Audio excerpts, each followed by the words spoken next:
ஹரே கிருஷ்ணா கிருஷ்ணா கிருஷ்ணா ஹரே ஹரே, ஹரே ராமா ராமா ராமா ஹரே ஹரே. குட்டி கதைகள் 412. இங்கு சில ஆழ்வார்களின் கதை காண்போம்.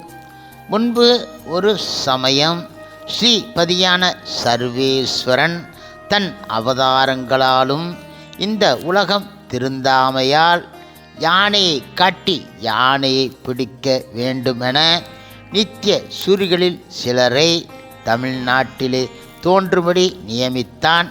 அதற்கு இணங்க அவர்களும் ஆழ்வார்களாக தோன்றி மக்களுக்கு பரத்வத்தையும் அவனை அடையும் வழியையும் அடைந்து பெரும் பேற்றினையும் அடையாளம் தடுக்கும் விரோதியையும் இவற்றை அறிந்து உய்வதற்குரிய ஆத்ம நிலையையும் அறியலாம்படி தாங்கள் அனுபவித்து வழிந்த வாய்ச்சொல்லாக உலகை வாழ்வித்தார்கள்.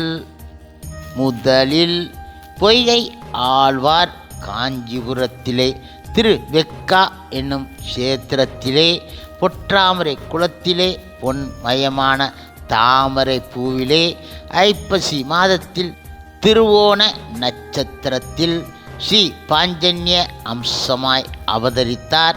இவர் கர்ப்பவாசம் இல்லாதவர்.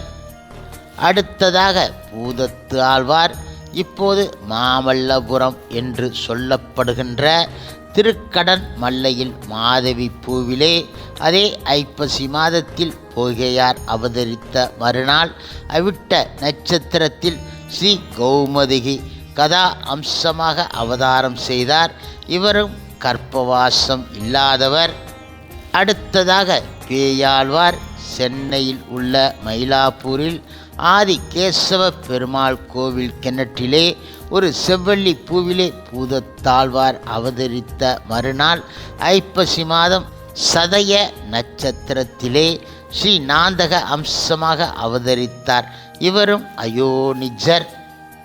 இப்படியாக இந்த மூவரும் ஓடித் திரியும் யோகிகளாக ஒருவரை ஒருவர் அறியாமல் வாழ்ந்து வந்தார்கள். இவர்களை ஒன்று சேர்த்து லோக உபகாரம் செய்ய நினைத்த எம்பெருமான் திருக்கோவலூரில் ஒன்று கூட்டினான்.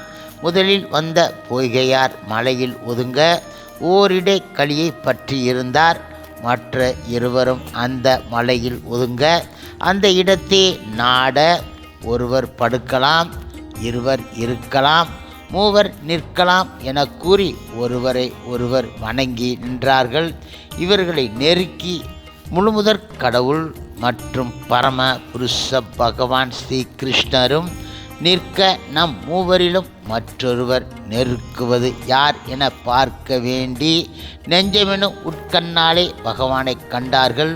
கண்டு அனுபவித்தது உள் அடங்காமையால் வையன் தகலியா என தொடங்கி முதல் திருவந்தாதியை பொய்கையாரும், அன்பே தகலியா எனத் தொடங்கி இரண்டாம் திருவந்தாதியை பூதத்தாரும், திருக்கண்டேன் எனத் தொடங்கி மூன்றாம் திருவந்தாதியை பேயாரும் அருளி உலகை உய்வித்தார்கள்.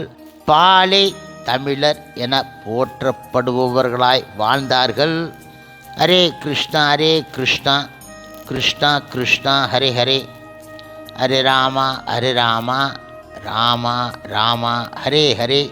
சில பிரபுபாதரின் சேவையில் இஸ்கான் பக்தர்கள்.